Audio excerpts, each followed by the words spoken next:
bases militares estadounidenses se encuentran por todo el mundo.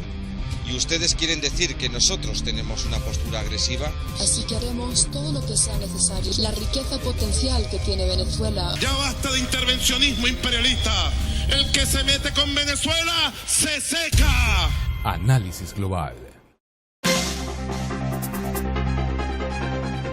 Existe una política genocida de exterminio y limpieza étnica en contra del pueblo palestino que ejecuta Israel de manera continua desde hace más de 70 años, cuyas víctimas son las de siempre: ancianos, jóvenes, mujeres y especialmente niños. Pero ellos, los victimarios, solo los llaman terroristas. El ejército sionista masacra al pueblo palestino, comete crímenes de odio, se anexa territorios palestinos, destruye viviendas y construye nuevos asentamientos de colonos judíos, violando de forma flagrante el derecho internacional y el derecho humanitario. Sin embargo, todo esto no hubiera sido posible sin el apoyo de Estados Unidos de América. El apoyo incondicional y ciego por parte de Estados Unidos e Israel es de larga data. El profesor y escritor estadounidense James Petra, en su libro El poder de Israel en Estados Unidos, describe la forma en que se aplica la influencia del poder sionista en las decisiones políticas de la nación estadounidense. El apoyo a Israel se fortalece desde 1960, cuando el presidente Kennedy autorizó una significativa venta de armas a Israel. El soporte se extendió además en el campo de la ONU, donde se superan las 40 resoluciones vetadas por Estados Unidos en el Consejo de Seguridad desde el año 1972. El AIPAC es el Comité de Asuntos Públicos Estados Unidos-Israel, considerado como uno de los más importantes del mundo, que si bien fue fundado en 1951, es a partir de 1970 que dicho lobby económico de presión ejerce gran influencia en los resultados de la política estadounidense con respecto a Israel y otros asuntos. En el periodo del expresidente de Estados Unidos, Barack Obama, se vetaron 2 resoluciones en el Consejo de Seguridad en el año 2011 y 2013 que condenaban los asentamientos ilegales de Israel. Igualmente respaldó la brutal agresión contra la población de Gaza en el año 2014, pero no conforme con ello, les firmó antes de su partida un paquete de apoyo militar por más de $40.000 millones a los israelitas. Asimismo, viola la resolución de la ONU que le dio vida, la 181, que determina la partición de Palestina en 2 estados, además de otras resoluciones de Naciones Unidas que exigen el retorno de los palestinos a sus casas y tierras ocupadas en 1948, que condenan la construcción del muro israelí y ordena su demolición y resarcimiento de daños a los afectados. Solo en la recta final del gobierno de Barack Obama se observaron gestos por parte de Estados Unidos en favor de los palestinos, aunque tal acción no logró quitarle el título al expresidente Obama como el mandatario que más apoyó al régimen israelí.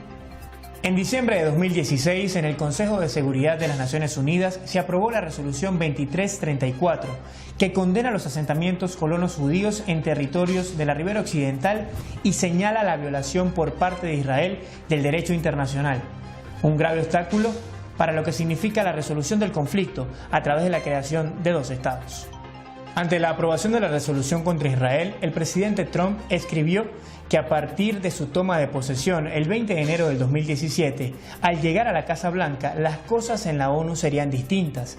Igualmente nombró como embajador de su país al señor David Friedman, harto conocido por su vinculación con el ala radical israelí. Otro hecho que demuestra cómo la política de Estados Unidos se pone al servicio de Israel es el acontecido en marzo del 2017, cuando la secretaria ejecutiva de la Comisión Económica y Social para Asia Occidental, Rima Jalaf, presentó un informe en la ONU en el que acusó a Israel de imponer el apartheid a los palestinos, expresando que Israel es culpable de las políticas y prácticas que constituyen un crimen de apartheid. Estados Unidos e Israel, por su parte, amenazaron la Organización de Naciones Unidas con retirarle el apoyo económico si no se retiraba el informe. Al respecto, el secretario general de la ONU, Antonio Guterres, aceptando el chantaje de esos 2 países, dio orden de retirar el informe de la Comisión Económica y Social para Asia Occidental que señalaba las violaciones a los derechos humanos por parte del sistema sionista. El poder económico israelí no solo ha logrado someter la política estadounidense a sus intereses, sino que además chantajea a otras naciones y organizaciones para que no le señalen por sus atrocidades y crímenes en el territorio palestino, a la vez que banalizan y desvían la atención del mundo sobre los inalienables derechos del pueblo palestino y su autodeterminación. No ha sido Estados Unidos en sí la principal barrera para la solución de la cuestión palestina. Pensemos más allá. ¿Acaso Israel se hubiera atrevido a violar los derechos humanos a tal magnitud si no contara con el apoyo de Estados Unidos? Pero aparte, ¿Israel se preocupa más por la solución del conflicto o por la tierra, el agua y el petróleo de Palestina? Nuestro objetivo es conectar tu conciencia con la verdad. Análisis global. Moscú considera poco perspicaz e ineficiente la política de sanciones que desarrolla Washington. Así la calificó el secretario de prensa del presidente ruso al comentar las nuevas medidas aprobadas este miércoles por la Casa Blanca. Dmitry Peskov precisó que todas las partes afectadas defenderán sus intereses nacionales, mientras dentro de Estados Unidos también hay críticas contra la nueva legislación.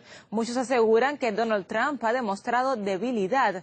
Para conocer más reacciones por el paso dado por Washington, tenemos con nosotros a Semyon Senderov. ¿Qué tal, Semyon? ¿Cómo estás? Hola, Liana, ¿qué tal? ¿Cómo has reaccionado en Moscú ante esta situación? Pues como bien has adelantado, la primera y la principal reacción de esta jornada es por parte del portavoz de Vladimir Putin, Dmitry Peskov, pues asegura que es lógico que los países sancionados por Estados Unidos van a defender sus intereses, y también añade que es una política de Estados Unidos que va dirigida precisamente a corto plazo y que no prevé muchas posibilidades para el futuro. Entonces pasamos también a las reacciones que se registraron en las redes sociales, en la cuenta oficial de Dmitry Medvedev, del primer ministro ruso. Pues él ha destacado varios puntos en concreto. Dijo que es el fin de la esperanza por mejorar las relaciones con la nueva administración estadounidense, refiriéndose a Donald Trump, y también dice que se ha declarado una guerra comercial pues plena contra Rusia. Estamos hablando de distintas reacciones que también llegaron desde el Ministerio de Exteriores de Rusia. Pues ahí lo ven con un toque de optimismo, y es que aseguran que todavía es posible trabajar con Estados Unidos, pero que debe dejar esa política de sanciones, que además dice que no vamos a sacrificar los intereses nacionales, dice el Ministerio de Exteriores, y agrega que no se dejará sin respuesta estos ataques hostiles.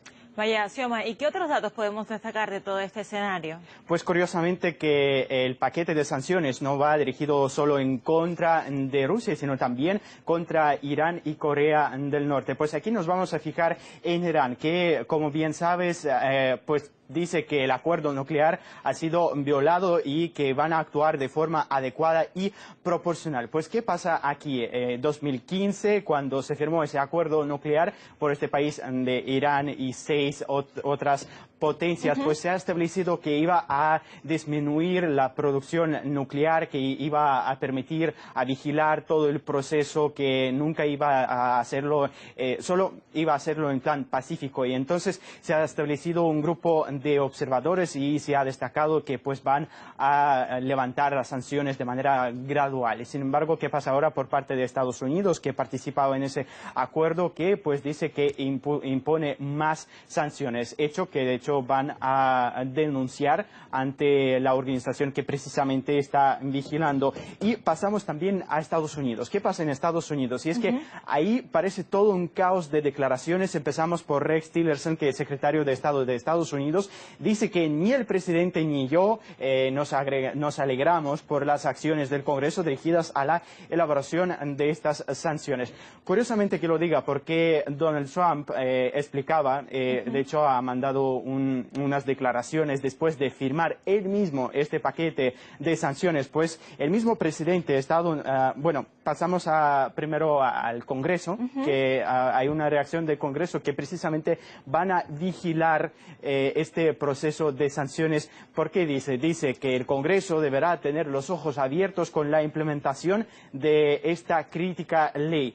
¿Por qué lo dice? Es que desde la aprobación de este documento de paquete de sanciones ya previeron que Donald Trump no pudiera hacer nada que aflojaría. Sí, no diera marcha atrás. Claro, no diera marcha atrás. ¿Qué decía Donald Trump al respecto? Pues Son varios puntos que se destacan de las declaraciones de Donald Trump. Se dice que el proyecto de ley invade las facultades del poder ejecutivo. También dice que está acercando a tales países como China, Rusia, Corea del Norte. Aquí cabe decir que China ya se ha pronunciado y dice que está en contra de cualquier tipo de sanciones. Curiosamente, ya los medios destacan que se está debatiendo un paquete de sanciones para China. Y entonces ahí hay todo un caos que también dice que la política exterior la dirige el presidente según la Constitución, pero lo que vemos es que ha intentado mostrarse en contra de ese mismo paquete de sanciones que fue el mismo presidente que lo firmó.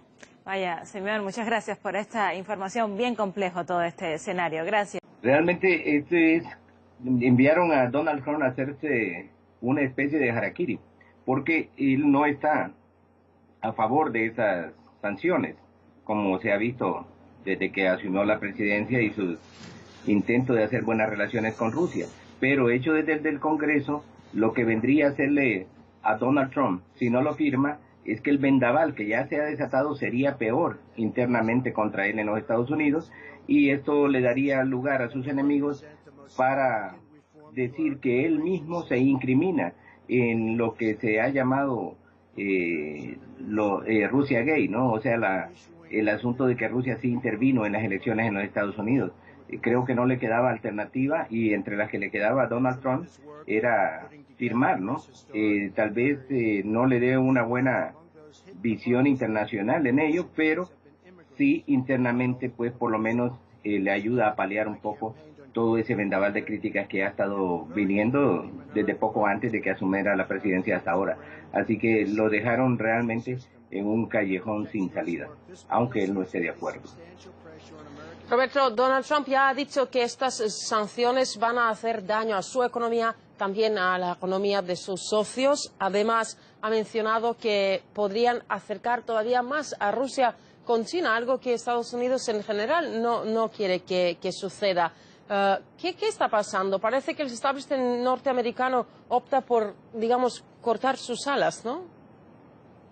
Esa vieja guardia de Washington cree que las cosas son como hace 30 años, y lo que se pretende es mantener esa supuesta hegemonía de Estados Unidos, el único poder imperial en el mundo, cosa que ya no es así. De hecho, lo podemos ver ahora en el caso de América Latina, cómo le han caído a Venezuela, y en este caso siempre Estados Unidos, como en los 80, utilizando sus satélites, en este caso México, Peña Nieto, que no protesta cuando sus ciudadanos son amarrados, buscados a medianoche y todo, y expulsados de Estados Unidos, pero sí protesta por los Estados Unidos. Asimismo, otros satélites, como el caso de Honduras, donde vienen unas elecciones ilegales. Juan Orlando Hernández ha agarrado todos los poderes del país y pretende reelegirse como en los tiempos de los 70s, 80s, como un nuevo Somoza en Nicaragua, en Honduras, como satélite de los Estados Unidos. O sea que si lo vemos en todo este amplio panorama, hay una especie de revivir la Guerra Fría de ese sector de Washington. Y eso pues es lo que están haciendo, lastimosamente para ellos y bien para la humanidad. Hay potencias como China, Rusia, y que juntas pues son quizás superiores a los Estados Unidos. Ya no hay ese poder absoluto que creyeron estos señores de Washington que había después de la caída del muro de Berlín y la llegada